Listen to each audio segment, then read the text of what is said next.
Hola, hola queridos amigos, ¿cómo andan ustedes? Es realmente una alegría para nosotros compartirles en esta ocasión la segunda parte del capítulo número 9 del libro complementario titulado Guárdense de toda avaricia.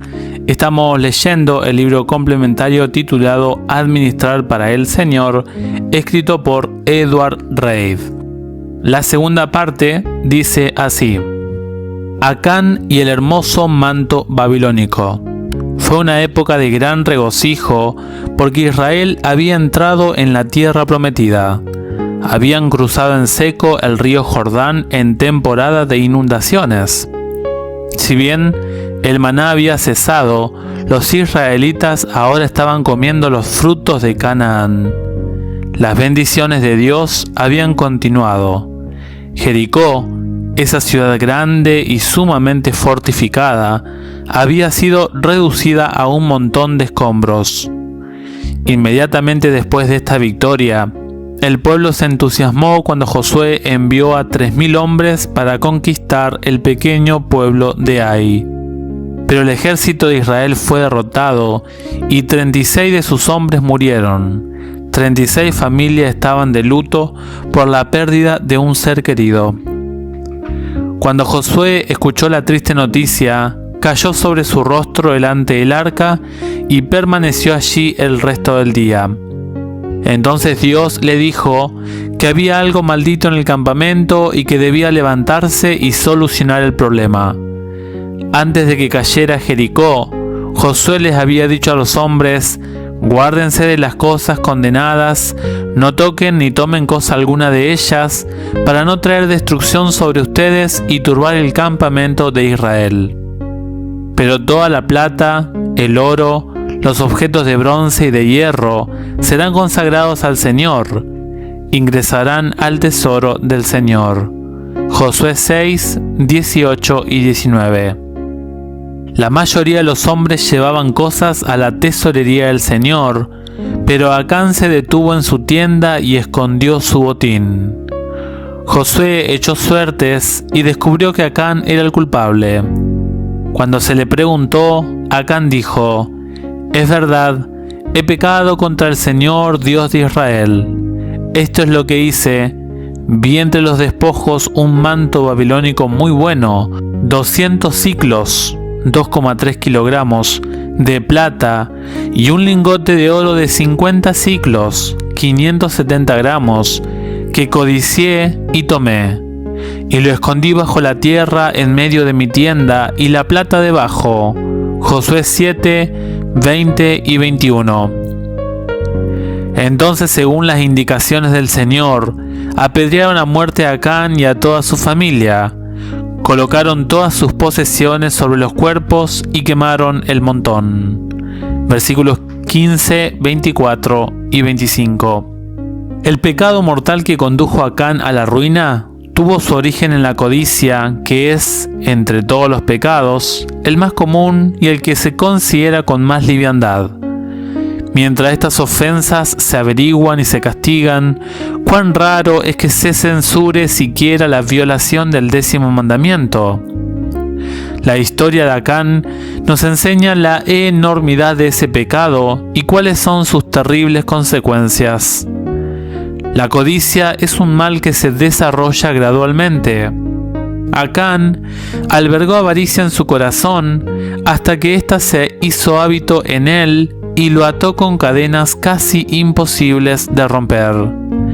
Aunque fomentaba ese mal, le habría horrorizado el pensamiento de que pudiera acarrear un desastre para Israel, pero el pecado embotó su percepción y cuando le sobrevino la tentación, cayó fácilmente. A cambio de un buen manto babilónico, muchos sacrifican la aprobación de la conciencia y su esperanza en el cielo. Siguiente caso, Judas. Podríamos dedicar el capítulo entero a la caída de Judas, pero la siguiente declaración nos da una presentación resumida. Satanás se aprovechó de la disposición codiciosa y egoísta de Judas y lo indujo a murmurar cuando María derramó el costoso ungüento sobre Jesús. Judas lo consideró un gran desperdicio y declaró que se podría haber vendido el ungüento y dado a los pobres, el producto de la venta. No le interesaban los pobres, pero consideraba extravagante la liberal ofrenda a Jesús. Judas apreciaba a su Señor tan solo lo suficiente como para venderlo por unas pocas monedas de plata. Y vi que hay algunos como Judas entre los que profesan estar esperando a su Señor.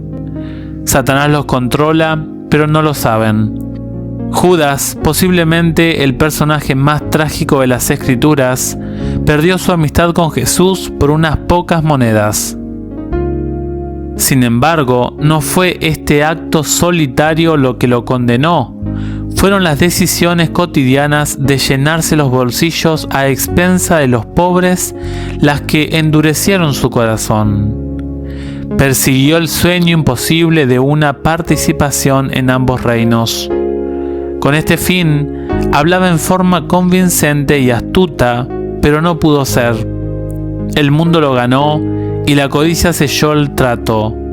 Resulta que los asuntos del corazón realmente importan. Ananías y Zafira. Después del gran derramamiento del Espíritu Santo en el día de Pentecostés, la iglesia comenzó a crecer rápidamente. En una ocasión, en la puerta del templo, Pedro y Juan sanaron a un hombre que había sido cojo de nacimiento. El Sanedrín pidió a Pedro y a Juan que dieran una razón para la curación de este hombre. Ellos respondieron que fue el poder de Cristo el que restauró al hombre lisiado. Les advirtieron y los amenazaron para que no enseñaran en el nombre de Jesús y luego los liberaron. Los discípulos se reunieron y oraron pidiendo valentía para continuar con su ministerio. Dios contestó su oración. Después de haber orado, el lugar en que estaban congregados tembló y todos fueron llenos del Espíritu Santo y hablaban con valentía la palabra de Dios. Hechos 4:31. Muchos creyentes comenzaron a apoyar la obra con más generosidad, vendiendo sus propiedades y donando las ganancias. Es en ese contexto que se nos habla de Ananías y Zafira. Y citamos: frente al ejemplo de benevolencia mostrado por los creyentes, contrastaba notablemente la conducta de Ananías y Zafira, cuyo caso registrado por la pluma de la inspiración dejó una mancha oscura en la historia de la iglesia primitiva. Juntamente con otros, estos profesos discípulos habían compartido el privilegio de oír el evangelio predicado por los apóstoles. Habían estado presentes con otros creyentes cuando, después de que los apóstoles hubieron orado, el lugar en que estaban congregados tembló y todos fueron llenos del Espíritu Santo. Todos los presentes habían sentido una profunda convicción y bajo la influencia directa del Espíritu de Dios, Ananías y Zafira habían hecho una promesa de dar al Señor el importe de la venta de cierta propiedad. Más tarde, Ananías y Zafira agraviaron al Espíritu Santo cediendo a sentimientos de codicia. Empezaron a lamentar su promesa y pronto perdieron la dulce influencia de la bendición que había encendido sus corazones con el deseo de hacer grandes cosas en favor de la causa de Cristo. Pensaban que habían sido demasiado apresurados, que debían considerar nuevamente su decisión. Discutieron el asunto y decidieron no cumplir su voto. Decidieron deliberadamente vender la propiedad y pretender dar todo el producto al fondo general, cuando en realidad se guardarían una buena parte para sí mismos. Pero Dios odia la hipocresía y la falsedad. Ananías y Zafira practicaron el fraude en su trato con Dios. Mintieron al Espíritu Santo y su pecado fue castigado con un juicio rápido y terrible. Ellen White hace una seria aplicación de esta historia a los que viven en nuestros días. Cada uno ha de ser su propio asesor y se le deja dar según se propone en su corazón. Pero hay algunos que son culpables del mismo pecado que cometieron Ananías y Zafira, pues piensan que si retienen una porción de lo que Dios pide en el sistema del diezmo, los hermanos no lo sabrán nunca. Así pensaba la pareja culpable, cuyo ejemplo se nos da como advertencia. En este caso, Dios demostró que escudriña el corazón. No pueden ocultarse los motivos y propósitos del hombre. Dejó a los cristianos de todas las épocas una amonestación perpetua a precaverse del pecado al cual los corazones humanos están continuamente inclinados. Aunque no haya ahora indicios visibles del desagrado de Dios a la reprensión del pecado de Ananías y Zafira, este es igualmente odioso a su vista y el transgresor será castigado con toda seguridad en el día del juicio, y muchos sentirán la maldición de Dios aún en esta vida. ¿Cómo vencer la codicia? Debemos pedir a Dios que nos dé un espíritu de contentamiento. Sin embargo, grande ganancia es la piedad acompañada de contentamiento, porque nada hemos traído a este mundo y nada podremos llevar. Así, teniendo sustento y abrigo, estemos contentos. Los que quieren enriquecerse caen en tentación y en lazo y en muchas codicias necias y perniciosas, las cuales hunden a los hombres en ruina y perdición. El amor al dinero es la raíz de todos los males, y algunos, por esta codicia, se desviaron de la fe y fueron traspasados de muchos dolores. Pero tú, hombre de Dios, huye de estas cosas y corre en busca de la justicia, la piedad, la fe, el amor, la paciencia y la mansedumbre. 1 de Timoteo 6, 6 al 11. Se nos dice que la fidelidad en nuestros diezmos y ofrendas nos alejará de la codicia. Nuestro Redentor, que conocía el peligro del hombre respecto a la codicia, ha provisto una salvaguardia contra este terrible mal. Ha dispuesto el plan de salvación de tal modo que comience y termine con benevolencia.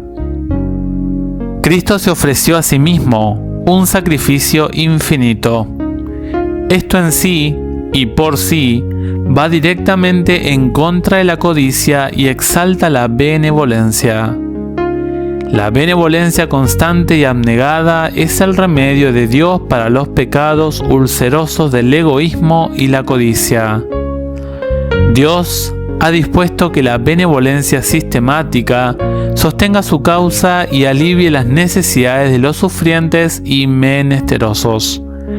Ha ordenado que la dadivosidad se convierta en un hábito que puede contrarrestar el pecado peligroso y engañoso de la codicia.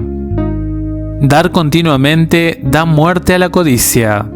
La benevolencia sistemática está concebida en el plan de Dios para arrancarle los tesoros al codicioso tan pronto como son ganados y consagrarlos al Señor, a quien le pertenecen.